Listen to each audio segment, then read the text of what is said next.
This is Infante with MagneChef, and you're listening to Black Smoke BBQ Podcast, okay? Welcome to Black Smoke BBQ. We are a collaborative group that focuses on different aspects of barbecue from pitmasters from all across North America. Barbecue is a culture, and we discuss topics, ideas, and the methods of it on the Black Smoke BBQ Podcast.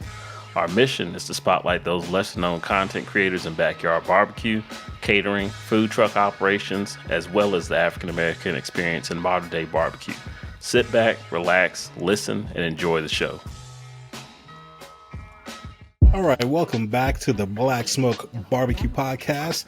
I am the Dog Father, and hey, this is not only barbecue's not just the code that we live by, but it's the culture we embody. And today we've got a fantastic show for you guys. And but before we get into our special guest of the hour, let's go around the round table and check in with the fellas. BKC Cooks, Brandon, how you doing, brother? Man, I'm fantastic, brother. What's going on? Man, I'm here. I'm surviving, man. What you got going on these days? I'm underwater, man, but that's neither here nor there. No, I've been dealing with a serious water leak here at the house, man. So my cooking has been subdued, but I'll be back in business in short order. I got some new pits coming, man, so I'm excited. Oh, yeah, really now? Do tell. What you got? I got some pellet stuff coming, but I also have a big live fire cooker, which I believe you have something on the way as well. So, yeah, I got a big Argentinian joint coming. I'm stepping into that arena, so I'm excited about that. Hey, man, ain't nothing wrong with that. I love me some open fire cooking, man. So I know we're gonna have to hook it up. No doubt. All right. So also on the pod today, we got Who That's in the house. Our brother Felix. What's going on, Felix? Hey, nothing much. Just living that food truck life right now. Battling a lot of stuff. I had my Big Red went down due to a fan issue, but we got that all rectified. And I had to crack open my perishable skills of hitting up a old school reverse flow smoker that I've never used before to do my cook for work. And it was interesting. I got her working. It was fun. And I learned something that I kind of knew, but I articulated it to my buddy. Every smoker that we do in the culture that we have, but the big smokers like we do, me, you, Eddie, they have a flavor to them. And you can tell the flavor of your smoker.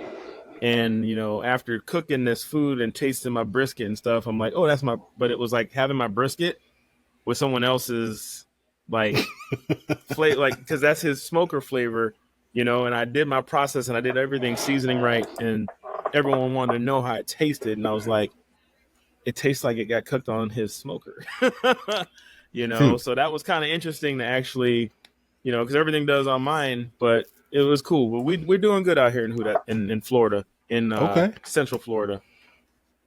Okay. So next up on the pod today, we got a brother T. T-Dub, what's cracking, brother? Man, nothing much. Trying to let spring come in, but it doesn't want to seem to stay. It's funny how that kind of works, right? Yeah. The winter time or the summertime and that in between just don't, it's comfortable, but it just don't stay around long enough. Yeah, it was nice today. Tomorrow the highs will be in the 50 though. So yeah. Ain't nothing. Hey, that's cooking weather, brother. Yes, sir. Yes, sir. And also on the pod, we got our brother Keenan from the West Side. What's going on, Keenan? I'm all right. How about you guys? Hey, man, we here. We living, surviving. Yeah, what you got going on these days, man? Man, just, bouncing back and waiting for this weather to clear up so I can roll some smoke, man. It's like 2 days of clear skies and sunny and just don't need a jacket, and then the rain will be right back. So I hear that. Well, guys, as I said, I am the Dog Father from the Dog Father's Barbecue. And again, this is the Black Smoke BBQ Podcast. And today we've got a special guest. This is not only a friend, but also family to the podcast. And we're talking about our brother, Al Infante. Al Infante from MagneChef Gloves. How you doing, brother? What's going on, Alton? Excellent, bro. I mean, a little under the weather, but I'm here surviving, man. Hey, that's all we can ask for as long as we're surviving, right? Yes, sir. So, brother, I gotta say, man, we got to talk about these gloves. I mean, so here's the thing. So a lot of people may not know this, but I fortunately I was introduced to you by a fellow friend of ours, competition cooker Jonathan Barton, Mhm. and he told me, he says, "Man, we were out here for the Austin barbecue."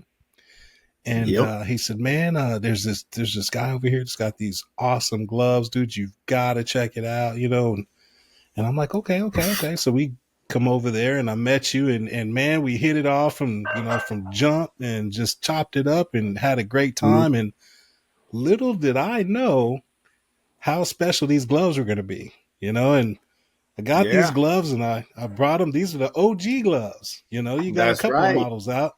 That's Yeah, right. and I got these OG gloves, and I brought them home, and the YouTube channel was fairly in its infancy stage at the time, Hmm. and I broke these gloves out for the brisket video. Man, I pulled these gloves out and used them, That and brisket man, video. that video went viral, and these gloves were right there in the midst for it, and I got to say, man, thank you, Juan, for coming up with these gloves, because they work awesome. The OGs work awesome. The Freedom gloves are just, another. I mean, come on, man. How do you come up with these gloves, man? I mean, tell us the story about how you started this. Yeah, so with the OG MagneChef silicone gloves, this was invented back when I was down. Since I'm a firefighter by trade, I was down in Homestead, and man, we're real busy in the firehouse over there. Running anywhere from 12 to 16 to 18 calls a shift sometimes, right? And I was just noticing that every glove that I used, the barbecue gloves that were out there, were very cumbersome. Very difficult to put it on and off. I noticed heat rating as far as my fire gloves, there's nothing better, right? So a lot of guys would just have fire gloves next to the barbecue at the station because they were really good heat resistance. But I started just R&Ding with a bunch of different gloves on the market that actually didn't even have any, as far as they weren't even used for cooking. I found these pair of snow gloves that were non-collapsible, and I was able to make them in a way that I can get in and out of quickly, and yet they be comfortable to use and versatile, so they can kind of do everything. And I mean, shoot, we did about eight different mock-ups, prototypes, if you will, before we ended up getting it right. But man, we got it right, and it's been great ever since, man. So yeah, the Freedom gloves, Nice, man. So that came a little after, obviously. Kind of a blessing in the sense the silicone was getting really expensive. And basically I just wasn't gonna sell my gloves for $50. There's no way. One, people aren't gonna buy them, and I'm not gonna just overspend my money. So the Freedom gloves I came up with just to basically as my business, just to survive. So I found these pair of neoprene gloves on the market that I liked, and I said, you know what? Maybe we can do something with this. I'm going to try my magnetic clips that we have the patents for. I'm going to put them on there, and let's see how they work out. And shoot, they worked out great. The Freedom gloves, I think, complement the OG MagneChef gloves in the sense that they're a little bit better with the utensils when you're using, whether it's your spatula, your tongs, or what have you. It's got a better grip.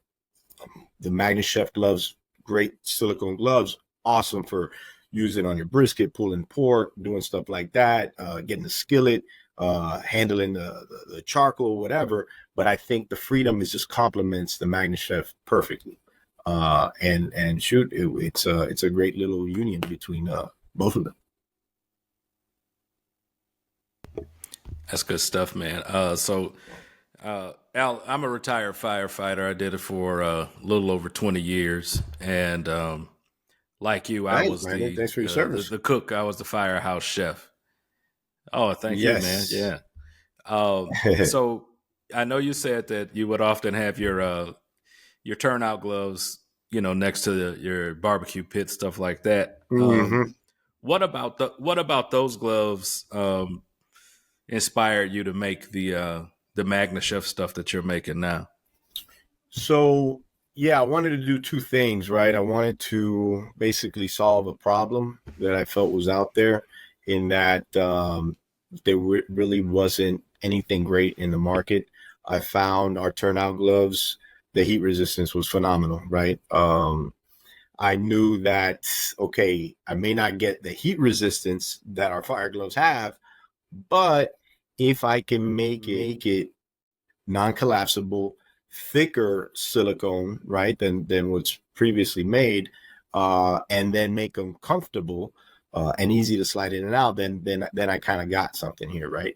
So we went from what you see on the market today is silicone gloves that are about 1.5 millimeters thick to what we got, which is 3 millimeters. So I had to double the silicone in our gloves as opposed to the competition, which is huge. As you guys know, that's going to give you a little more time over the heat. Okay, and now we rated them at 500 degrees. However, I think they'll match up just the same as the Freedom gloves with the 932. My lawyer, just for like the sake of liability purposes, he said, let's just put them at 500. People probably are going to notice they can hang for a lot longer. And because I wasn't going to do a test for $15,000 for some guy scientist to say, okay, check mark, yeah, 932 degrees. But I put them side by side over the flame, and they both get warm at the same time. So, you guys basically, everybody kind of knows their limit, right? So I'll just leave it to the customer to know when. Get hot. Yeah, out. It's probably a good idea to keep it where you did, because shield, people right? are always gonna push the limit. Yeah. Oh, 900 degrees. Let me work on my exhaust with this. Yeah, exactly. Right? Yeah. Oh, So Al, I have a question, and I do need to apologize. So we had addresses mixed up. So I have never had the pleasure of using your product. I saw it when it came through our group, but yeah. I'm a traveling food truck, and I was in Alabama, and now I'm here in Florida, and so everything, cross. Well, I'll send you a pair. Kind of touches on I'll send you another pair. My issue. I'm retired Air Force aircraft maintainer. I've used a multitude of different chemical gloves, heat resistant gloves, this and that, and I also have disability where I have issues with my hands. So I don't like the big, like when I see those latex gloves, automatically I'm looking at pain. I could do something, just put my hands in it to pick something up, put it down, take the gloves off. Exactly. So listening to these guys, it definitely sounds like a much better product. But for me, it was one of those, like, listening to them talk about it, like, why did you decide to get into that lane besides being a firefighter, but coming into the lane of cooking with gloves? Like what, sparked that? I know you said you found there was a lacking in that, but that's a tough market because you got some big companies out there.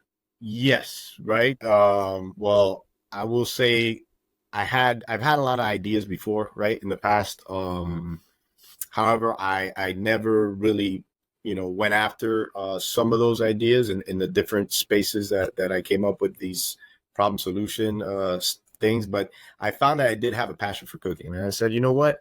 I'm going to throw my hat in the ring. At the end of the day, I like cooking. So I'm going to like this field, right? Like you said, if you don't have a passion for something, I don't think you can even start.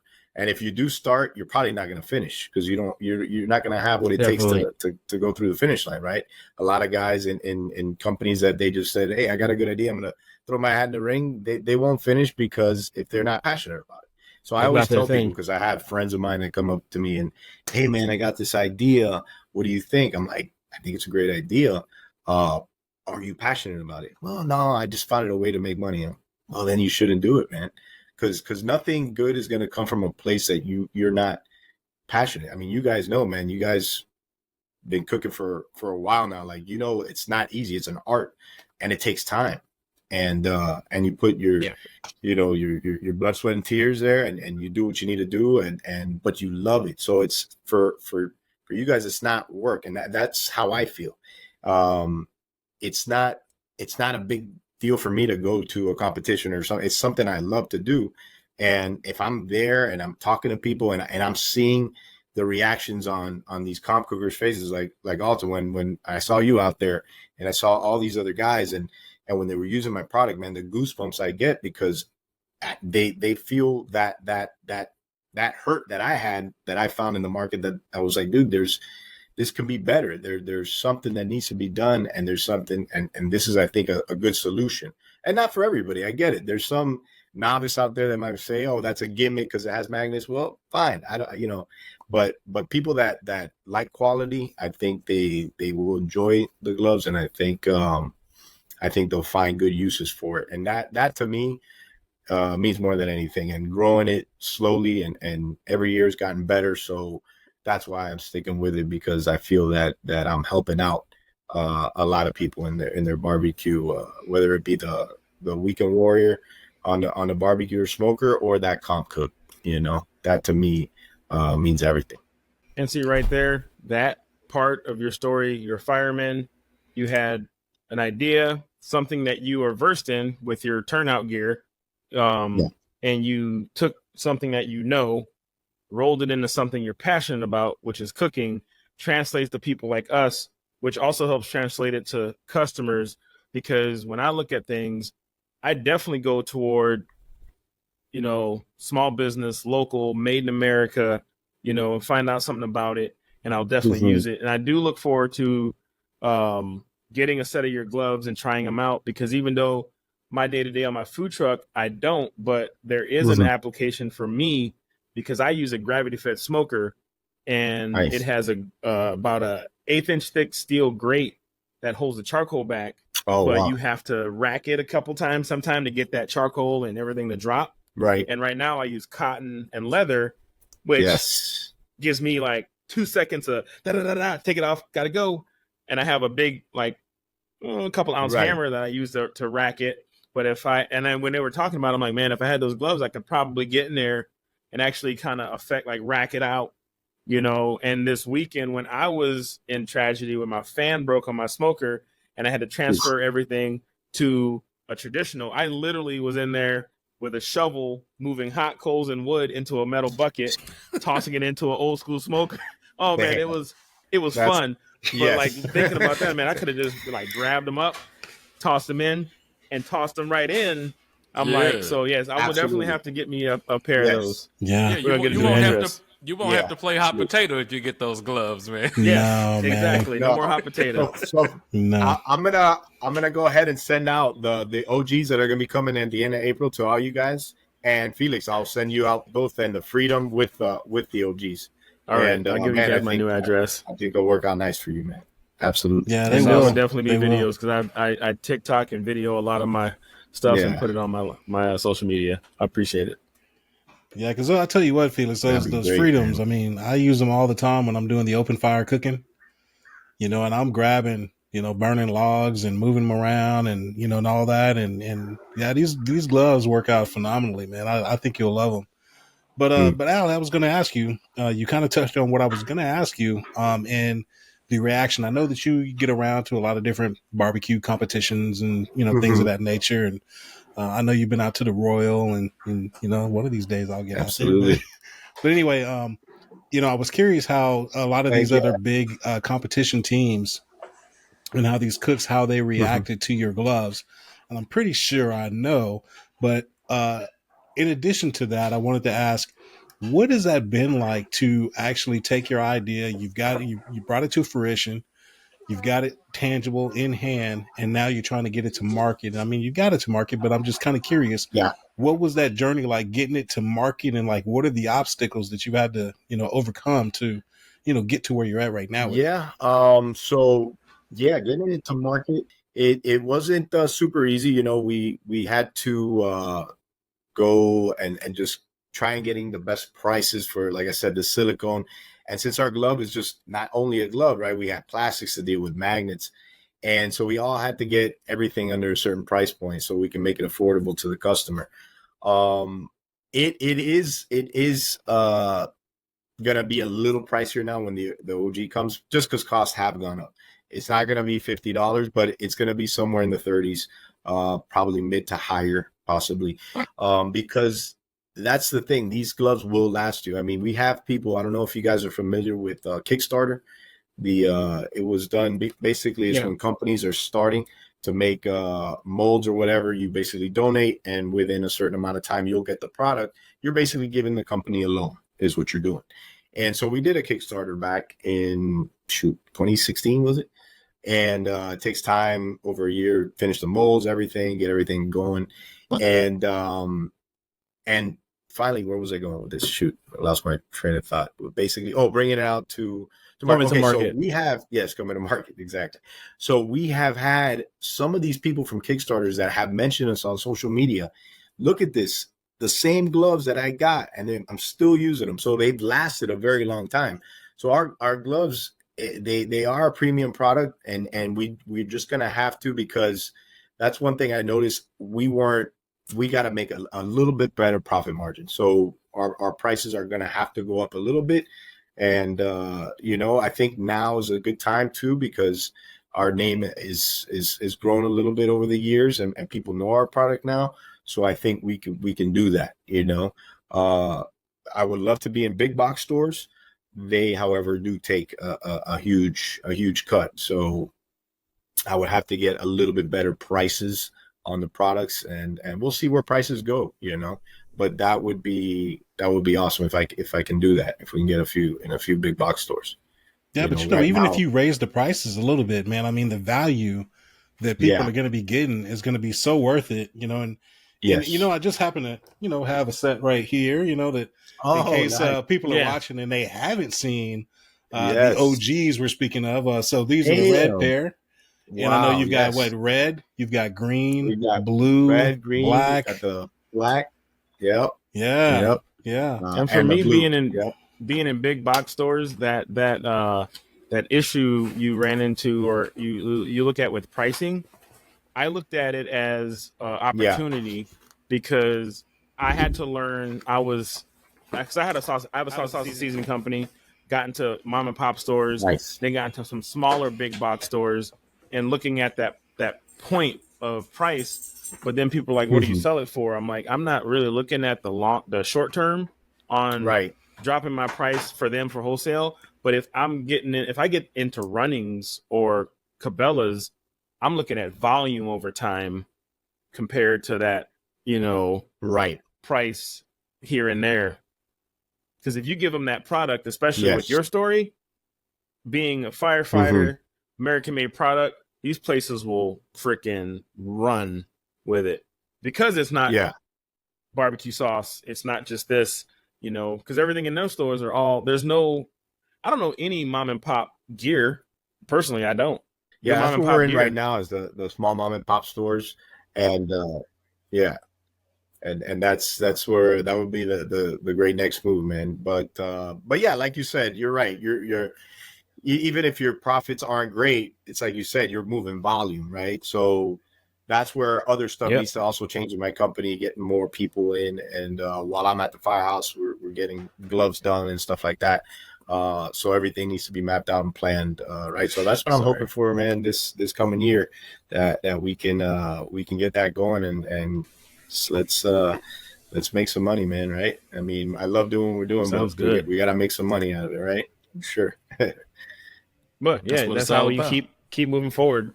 Absolutely. No doubt, man. You kind of touched on this before. You said that you went through a couple of prototypes. The magnet. I love the magnet, first of all. I love how easy the gloves come off, because with other gloves, you're trying to take them off with your teeth. You're trying to get your thumb in there. That magnet is killer, man. Right? Yeah. Yes. So when you came up with this, was that in the beginning stages, or that was kind of later on with all of the prototypes? And how did you come up with the magnet? Right. So, okay, that's funny you asked that, because it wasn't a magnet at first. So the fastening means that we used was actually Velcro. It was Velcro here. And I had then like a little metal lip that would come out that was pronounced, and you would like hit the Velcro, then the lip kind of let you get out. And I was like, dude, there's got to be a better way. So kind of broke it down again and said, wait, maybe if we put like plastic, and what if I put a magnet? And that's how it came. But it was actually the Velcro first, and that's how it worked out. But yeah, the on and off, it's funny you say that, pulling out with your teeth, because I actually have like the problem solution. One of the videos is me with those, those red gloves are called hot gloves. and I'm like doing this with my teeth. Yeah. And I'm ripping it off me and shit. Just going at it. But yeah, like the only gloves that I found that were able to do what I needed it to do were these orange snow gloves. I think they were called Ansel. If any of y'all are in the snow, that you're shoveling snow, you might be familiar with them. I know. But they were like the only collapsible ones. Yes, Brandon, you're familiar. They're like an orange glove. But yeah, so then what I did was same people that used to make the fire equipment. Yeah. So what I did was being in the Dakotas. Yeah. Oh man, I can only imagine. Yeah, how you doing, man? One, I love the product. I got quite a few videos on there with them. I use them in the house. So anybody out there, they got multiple uses. I was having problems, you buy those oven mitts and you got that one hot spot right in there. And it ain't no hot spots on the gloves. I added a side firebox to my pit. I had no problem loading up logs, rotating them to get them to burn evenly, smoothing out my charcoal after I burn them. And I mean, they're real good product. I like the design and the flexibility of them. You don't feel too like you working like the penguin, like you, like you crab claws or something. You definitely can get some flexibility and grab what you need. If you got tongs, you can use them, and really appreciate it. But I had a question, as far as with dealing with barbecue and, Brandon, former fireman, firehouse chef. And you always hear like with firemen, like they always do chili. Like you always hear about chili. Yes. What are a few things that you guys like to grill up as far as, and is any kind of like competition between you guys to see who got the best burgers, ribs, stuff like that? So we have there's a chili cook. I was funny you say that. So we do chili. We like to do a lot of ribs as well. I like to think I'm decent with the ribs. I did. I got in the last little comp we had. I got second in the ribs, so that was pretty good. And we do a lot of pork butts, a lot of Boston butts, because that's easy. A lot of us are Cuban, so we love the pork. And, Cubano sandwiches, baby. Man, man. Baby. That's the best. Mojo. That's one of my favorite parts of being down here in Florida. Yes, man. you do that, and plus you get that Cuban taste. There are a couple of Cuban places up there. I don't know if they don't have none here in San Diego. I've actually smoked some pork butts for a couple little mom and pop sandwich shops because I wanted to get one of their Cubanos, and I'm like, oh, this is great, it's amazing. I'm like, how do you smoke your pork butt? And they're like, oh, we pressure cooker. I'm like, yeah. I will literally smoke your pork as long as I get free sandwiches. Oh, there you go. And I literally smoke it up, keep it wrapped, and bring it to them. And they're like, yeah. Nice. We also, sorry, can you go ahead? Oh, no, go ahead, man, please. Oh, no, just to follow up on that. So we do like to use a Cuban roast box, which is called like a hachina. I think you guys, maybe some of you have heard of it. I don't know. Alton, you've heard of it? Yeah. Oh, yeah. Yeah. I had one. Yes. Oh, you did have one? Yes, sir. When was this? Oh, this was before I started YouTube. So, yeah, we had one. And I remember the big time we used it. It was New Year's, okay. Have everybody over. And I had like I think it was a 74-pound pig. We put in this La Cajachina and had it cooked in like 3.5 hours, 4 to get it crispy. Yeah. You get that nice chicharron on top. Yes, sir. Had to put the adobo on top of it and got it nice and crispy. And man, we loved it. Okay. I just ate and I'm hungry. That's awesome. Yeah, because I was going to say, I think if I remember, those guys, right? That started the La Cajachina. Yeah, absolutely. They're friends of ours. Actually, so it's funny. It's a good little segue into we're actually going to be doing a product together. So nice. We're kind of joining forces a little bit here, and it's going to be we're actually starting R&D on it next week. It's a special cutting board. It's a specialized cutting board, and we have the patent on this one as well. And basically, kind of, I don't know if you guys have had trouble with not really trouble, but it can be a pain in the butt when you're sliding your food off the cutting board. Sometimes you might get a little onions falling here and there, whatever. It's basically just a hole. Picture a hole in the cutting board, but there's going to be like a little round circle with a magnet on top. With your knife, you can just, after you're done cutting, boom, you get the hole open, and then you just throw it over your desired location. So where you want the food, right in the pan, bam, it goes through the circle into your plate, into your pan, into whatever. And then you just put the circle back in with the knife, and boom, done. Simple, nothing crazy. I like that. I like to see that because I'm on a food truck and I use cutting boards. I have 3 different cutting boards. I have one for meat, one for veggies. Then I have one I just kind of rotate through if I need, because one got too dirty. But it'd be interesting because I do use cutting boards quite a bit on my food truck, mainly, onions and stuff like that, just doing my, my chef stuff, making my pico. But I'd definitely like to see that. Yeah, man. So when that comes out, man, I'm looking forward to seeing you guys out cutting boards for sure. Do that, man. Hey, I was gonna say, because if you need somebody to test out the product, here I am. I'm right here. I'll test it out. 100%. All you guys will test it out, man. Yes, sir. Love it. Hey, so tell you what, man, I know we were just really getting into this, and we got a lot more to come. We're gonna be talking to you about what you got coming up, in the future here. But we're gonna take a break and pay some bills, and we'll come back on the other side. So y'all stick around. We'll be right back. We like you to meet Sweet Charlene, the barbecue seasoning created from family bonds that is low in sodium but high in flavor. It doesn't matter if you're a beginner or a seasoned pitmaster. Level up your barbecue game with this dry rub that has amazing taste and great color. Go to EddieWrightBarbecue.com right now and order your choice between the 6-ounce shaker bottle, the 16-ounce bag, or my favorite, the 32-ounce bag, and start rubbing your beef, pork, and poultry the right way. All right, y'all, we're back. So, Al, you were just talking about the cutting board. Do you find yourself with all the designs and everything that you've had to do, are you finding yourself to be more of an inventor now? Or is this just, these things just keep coming up as a necessity? Yeah. So basically, man, I mean, these are ideas I've had throughout the years. We started that patent probably over 3 years ago. So it was a little after the glove idea, and came out with that idea. We got another idea that we're doing. It's basically it's a 3-in-1 tool. It's a spatula, a tong, and a fork. It's all like 3, kind of like a little transformer, comes apart. It's pretty cool. I think it is going to be really useful.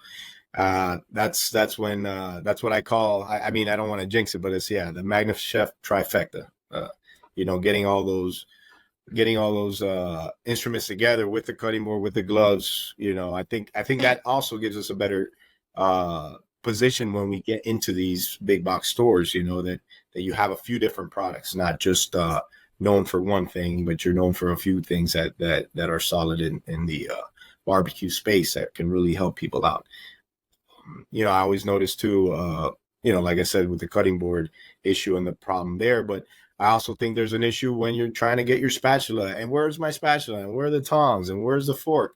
Well, now it's all 3-in-1. So you got it, boom, when you need it. You open up the drawer, it's all together, and you can literally use the spatula. When you need the tongs, it's just like a little magnetic clip at the end. It just comes out, and then you can use your tongs, set it right back on the spatula, and underneath the spatula, you have these like forks that come underneath, and just the same shape as a spatula, and it just pops out. And you can use your fork. So that's we got the patent on that one, and that one was started like about 2.5 years ago or so. So it was right after the cutting board. So it's kind of everything, little by little. And it's funny, some people, like friends of mine will be like, "Man, you should have thought of that one first, or came out with that one before the glove." I'm like, "Listen, man, that's." You get the ideas as they come, and you work on it as you get it. I can't time it. It. You got to take them as they come, man. Exactly. Yes, man. To piggyback on what Brandon was saying, And I'm mad at myself for saying piggyback, being a retired military guy. So all my military guys out there, I did not mean to say that. Caveats. There you go. There you go. When you make these designs and you go into R&D, a part of your R&D, like you're letting people like us try this product, is that a part of R&D? Like, so if we get it and go, hey man, I tried this and this happened, or you know what, if you did that, is that taken into consideration for the final, or is this already the final product when we get it? No, so it is. It is part of the R&D. So when it was the gloves, my only like connection was through like a Hachina, buddies of mine that, I gave it to his dad and I was like, hey, what do you think? He's like, I love them. I think these are great. I think you can do this, this, this. I learned, a few different little pointers and I went with it. And then, but you also find like sometimes you just, because I did find myself still having to go back and change things. Sometimes as an inventor or somebody that comes up with something, you can listen to people, but sometimes you still got to go with your gut, because I found myself, it helped, but sometimes you just got to go with your gut. Yes, you want people's insight. Because I worked in that space. It's your baby. Yeah, it's your baby. I worked in that space where you need to make sure it's good with you. Yeah. Yep. Yeah, I've worked in that space where you're in between the person that invented something to the people that have to build it. Yeah. Because I was that smart enough common guy to go, this isn't going to work on their end. So I get what you're going with. So let's try it this way in an industrial space. But, that's, design engineer kind of helping people get their product to either market or to fabrication. So I'm like, the fabricator guys are not going to like this. It's going to take way too long. Or when you bring this out, this is not going to work for the guy, the end user. Right. So it's interesting to hear how it worked. That's true. It's the same way with like gloves and, utensils, that you take that much care in that product that you're bringing to market for that individual. No, absolutely, man. Absolutely. And everybody's different. And you're going to hear one guy may love it. Another guy may not. Yeah. And you can't please at the everybody. end of the day, you just got to, make the best version. Yeah, you're not going to make everybody happy. Exactly. So try and make the best version of what you're doing and help. Let's go. Right. Let's ride. But yeah, I make the best brisket. People are like, whatever. Yeah, exactly. I definitely want to hear you guys' insight. So I'll be sending it out to you as we're doing R&D and I'd love to get the feedback, man. All right. Well, Al, I gotta ask you this. So you said you're gonna have the next batch of the OG gloves coming in. And so you and I were talking here the other day, and I said, man, my wife uses the OG gloves in the house all the freaking time.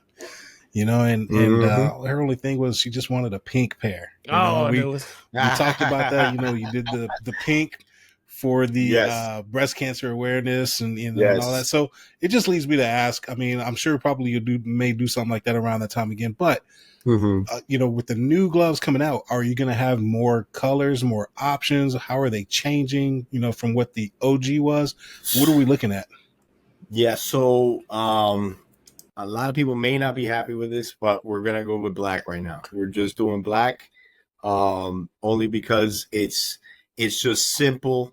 It's easy. It's, because stores will ask you, hey, give me 20 blacks, 5 reds. It was getting to a point that it just makes it tougher for me, and tougher for us to make. So right now we're just going to go with the blacks. And I think it's great because they look, now we have also just, I think you guys, I don't know if you guys got the gray clips or the black clips, but now it looks all stuffed. It's all black and just the magnet showing through the MC for MagneChef. And it just looks sleek. It looks good. When they get dirty, you're not really gonna tell too much. Okay, yeah, you had the gray ones on those, right? Those are the reds, yes, which were cool. It was like a smoke gray. But this one we're just gonna go black and keep it simple. From there, yeah, we may order gloves if we got like, hey man, we can use 500 reds somewhere or whatever for certain stores or whatever. We can do something like that. But for the most part, I'm just gonna try and keep it simple. Or maybe a custom order next time Barbecue Showdown throws down and they need gloves for, the show. Well, I do notice they do use custom products sometimes in there. Yeah.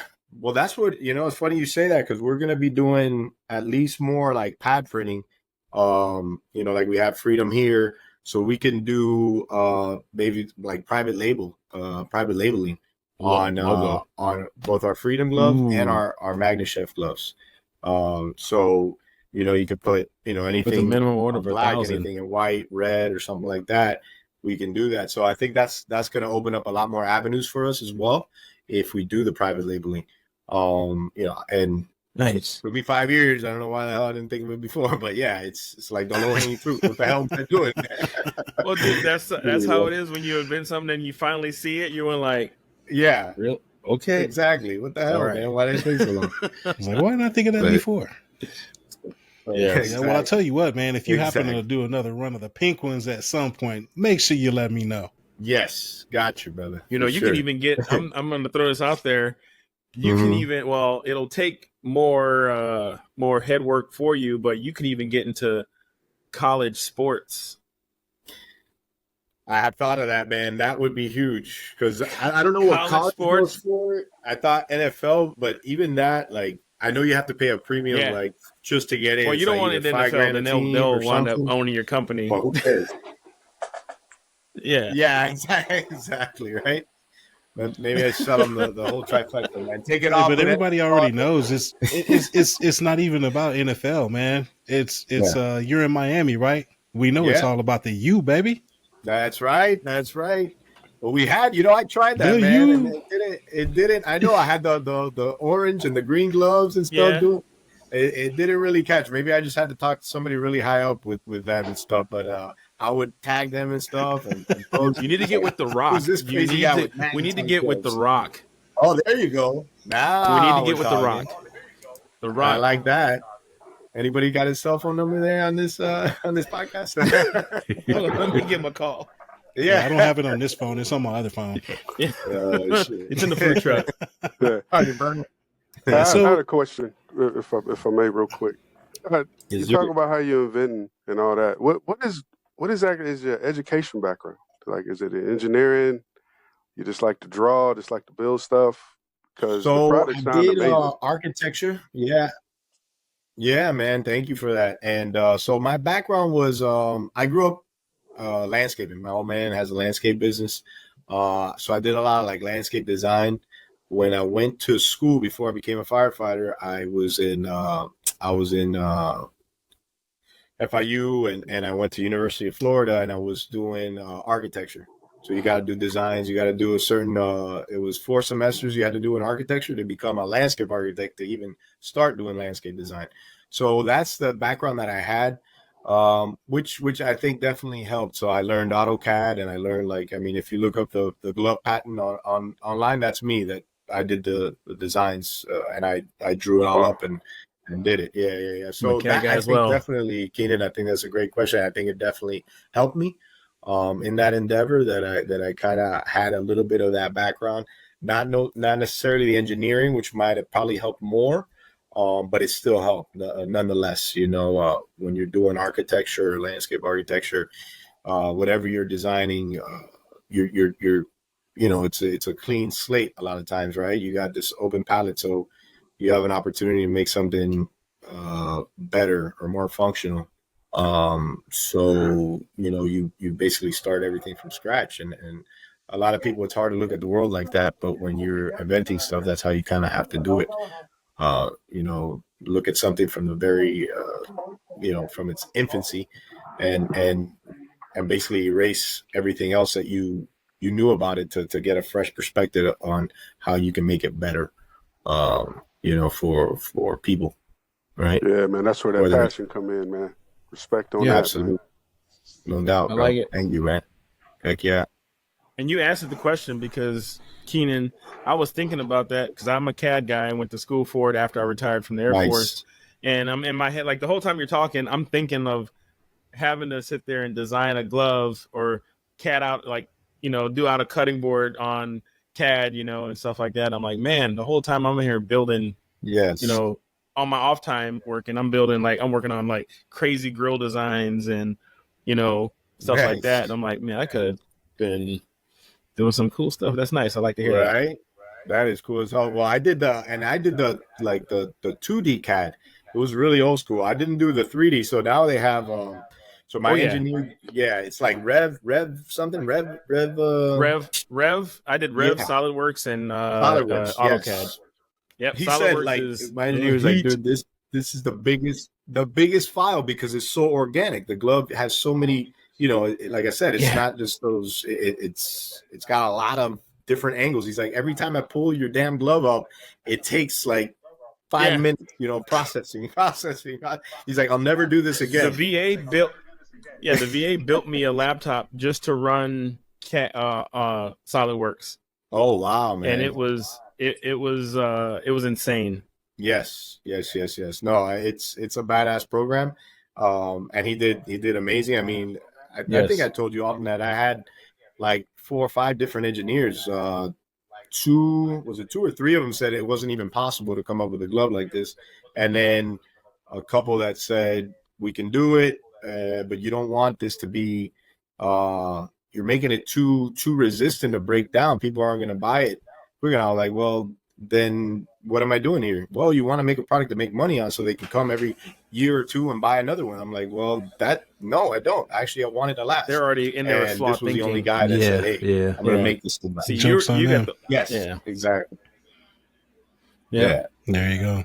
That's what's taught nowadays, though. That kind of stuff is taught. It's true. We're going to build something with the degradation in it. Like old school things are built to last. Correct. Because if it's built to last and something happens that it breaks or breaks down, then you'll definitely buy another one. But it's one of those, like, they want you to buy volume over time. Lasting man, things, it's sad. I will buy You're something dead that on, man. 100%, man. And that's what I want the MagneChef name to be, is you're going to buy quality. And you know what? So what? You don't buy my glove, but you know what? You'll buy that glove for a cousin of yours, for a friend of yours, for your mom.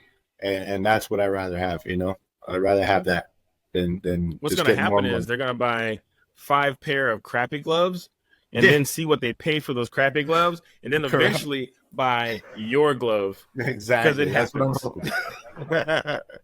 No doubt, man. That's how it usually works, isn't it?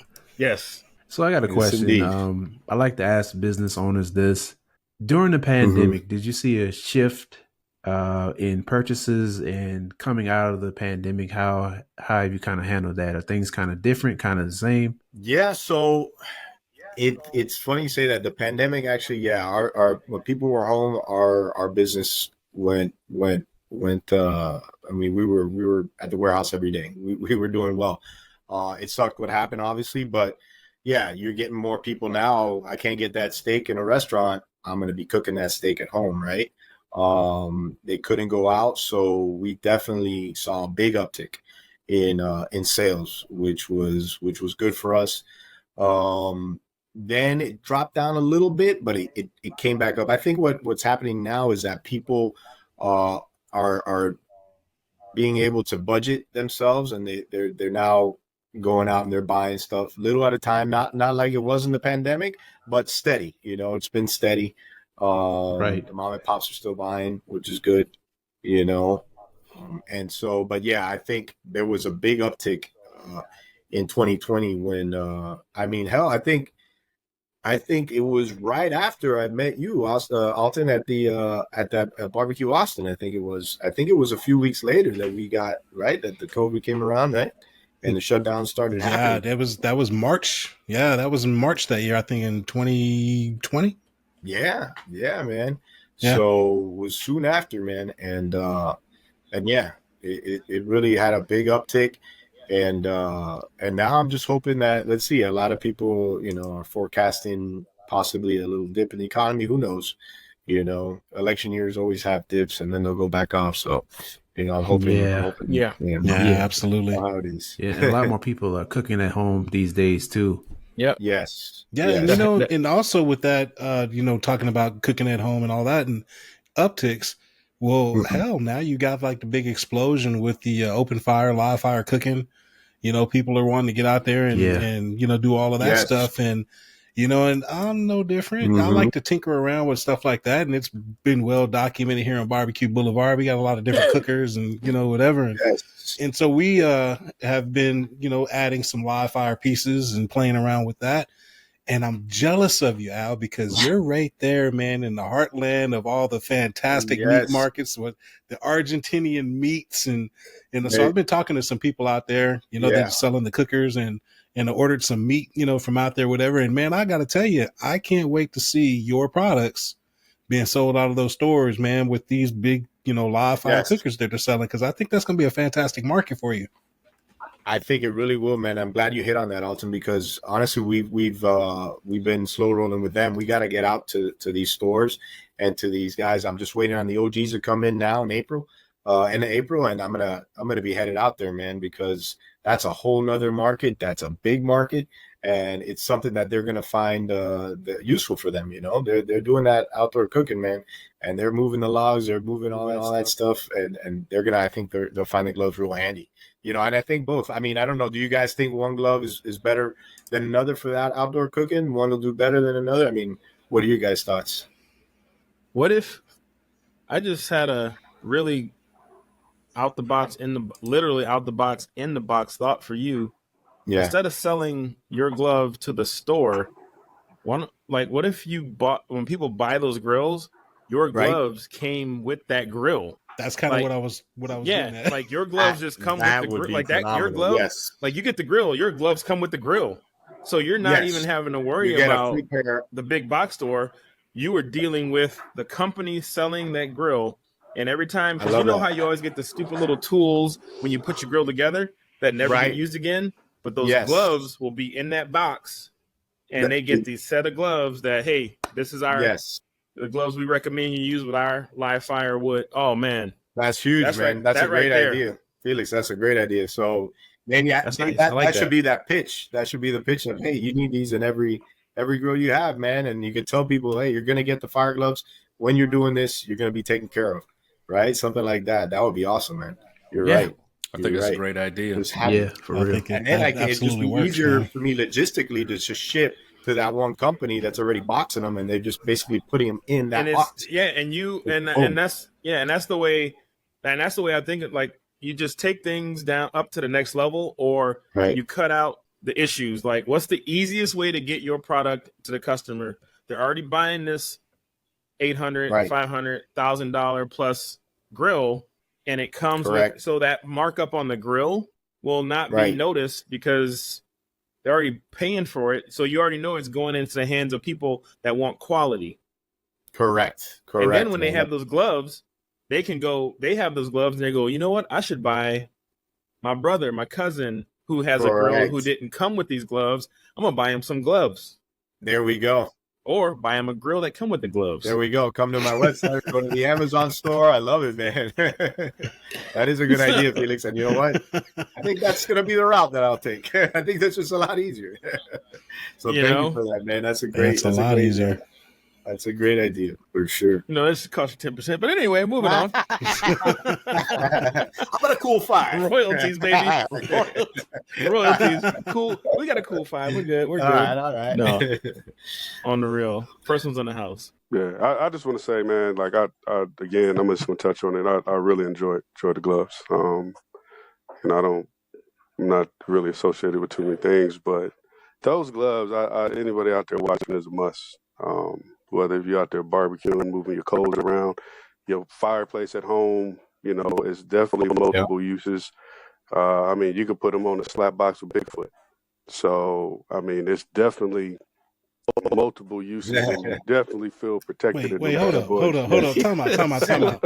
Wait, say that again, Katie. What did you just say? Put them on and start slap boxing with Bigfoot, man. I'm trying to tell you. You really can. I was looking at them, just the pattern and everything of them. When you really get in there, they're really smooth looking gloves. Oh, there you go. Another sponsorship. Yeah, Dana White. Slap fighting. Dana White. UFC, I'm putting UFC here, a little private labeling, a little UFC. Put a slap fighting. Man. Oh, man. Yeah. I need that when Mike Tyson goes see Jake Paul, just slap him with my gloves. Oh, the murder of I'm Jake Paul. hoping Can't Big wait Mike for has that one. something I'm ready in for the that tank, one. man. I'm hoping Mike has something in the tank Man. to take this guy down. This guy's so annoying. He's looking good. He's Yeah, called TRT. yeah. Mike looks really good. Man. It's just the He does. He this looks really guy's good. so young though, man. That's the problem. He's so young, and He'll heal faster. a little Hey, more but cardio. Tyson, but Tyson is now in that realm where he has that old man strength. Well, the thing Yeah, is, yeah. people forget Correct. Tyson did something that Mike still got is it, man. should be illegal. Tyson talked to Joe Rogan, and Joe Rogan got him on like TRT, stem cells, and all kind of stuff. And Tyson has the body of a 20-year-old with a brain of a 60-year-old. So Jake Paul's about to be put in a casket. I hope he doesn't hurt that young man. Hey, I really boxed hope he before, doesn't and hurt him.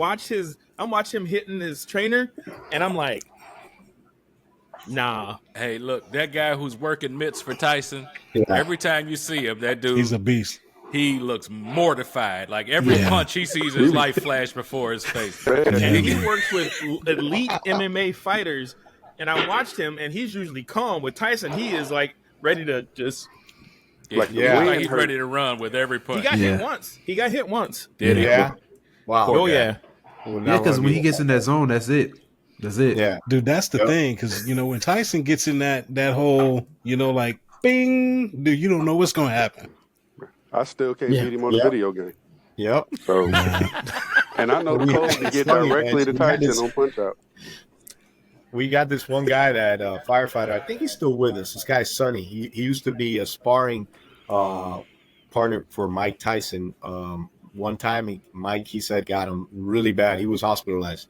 He had like a punctured spleen or something. It's broken ribs. It was like, dude, it was like next level, like nothing like he ever faced before. Ridiculous. Yeah. So I'm hoping Jake can get a little taste of that. Yeah. Or a lot of taste of that. I hope Jake got some cardio. Jake got some cardio. He'll be fine because I can dance for 5 minutes around. He's gonna have to run around the ring and not get hit. Well, one thing, that's it. One thing for sure, the MagneChef gloves will hold up to anything Mike Tyson throws at him. Sponsorship. That's it, man. Yeah. 100%. Well, Al, look, man, it's been great, brother. We're getting ready to wrap up, man. It's been an hour already. Hard to believe, man, but we're gonna have to get you back on here, especially when you get those new products out, brother, because we definitely want to review those and let the folks know what kind of stuff you got going on, man. So, Al, tell everybody where they can find the products and where they can find you. Yes, so you can go to MagneChef.com. That's MagneChef.com. That's my website. You can get the gloves there. We actually have a coupon code. I can put it out. It's Freedom Lives, and that'll get you, I believe it's 10 or 15%. I'm not exactly sure, but Freedom Lives, the coupon code. You don't have to put caps. And you can also go to Amazon.com and Freedom Gloves. Look them up there. Look up MagneChef. Freedom Gloves will pop out. We'll have our MagneChef OGs gloves in our inventory in about a month, so I'm excited for that. And they can find them on the website in about a month. So we're really hyped up for this spring and hoping to spring into summer and hit it hot. My man. Well, fellas, we got to go through and let everybody know where we can find you. The Dog Father, Alton, brother, tell them where they can find you. Yes, sir. Of The Dog Father's Barbecue, DAWGFATHAS BBQ. Find me on YouTube, Instagram, Facebook. I'm out here. TikTok. I'm kind of on TikTok. Not on X, but hey, everywhere else, come get at me. My man. Brother Felix, tell us How you where we guys can find you, man. You can find me on Who Dats. That is Who Dats with a Z, Food and Catering, on Facebook, Instagram, TikTok, and you'll see all the food I'm out here making and food trucking. You'll see all the new things coming out from Who Dats Food and Catering, and in God good graces, you'll be seeing some stuff for BBQ here in the near future. We're looking forward to it, brother. Brother Keenan, give us the word, man. Where can they find you? Yeah, you can find me on YouTube, In the Smoke with Keenan. can find me on Instagram, Not All Smoke 78, and on TikTok, Not All Smoke. And if you know my government name, you can find me on Facebook. So under King and Alforky, you can find me on that. That's reserved for a special few if you know the brother's government name. And we got our resident poet, T from T-Dub Barbecue. T, tell us where they can find you, man. You can find me at tdub.bbq on Instagram, Facebook, TikTok, sometimes. Threads. The Threads. Threads. You can find me on Threads. You can find me on YouTube.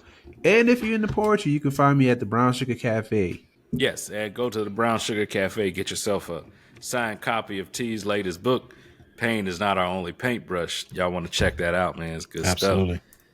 And you can find me. I am Brandon from BKC Cooks. You can find me and my luxurious mane all across the board at BKC Cooks. I am not on X, Twitter, whatever that bird joint is. I'm not there. I don't do it. But every other place you can find me, BKC Cooks. Y'all, that's going to wrap it up for this episode of Black Smoke BBQ Podcast. Again, we thank our wonderful guest, Al Infante. I'm telling y'all, get y'all some of those MagneChef gloves and all the variety because they're all fantastic. And Al, we're looking forward to having you back again, man. But I tell you what, y'all, we will catch y'all on the next one. Peace. Thank you, fellas. Peace. Peace.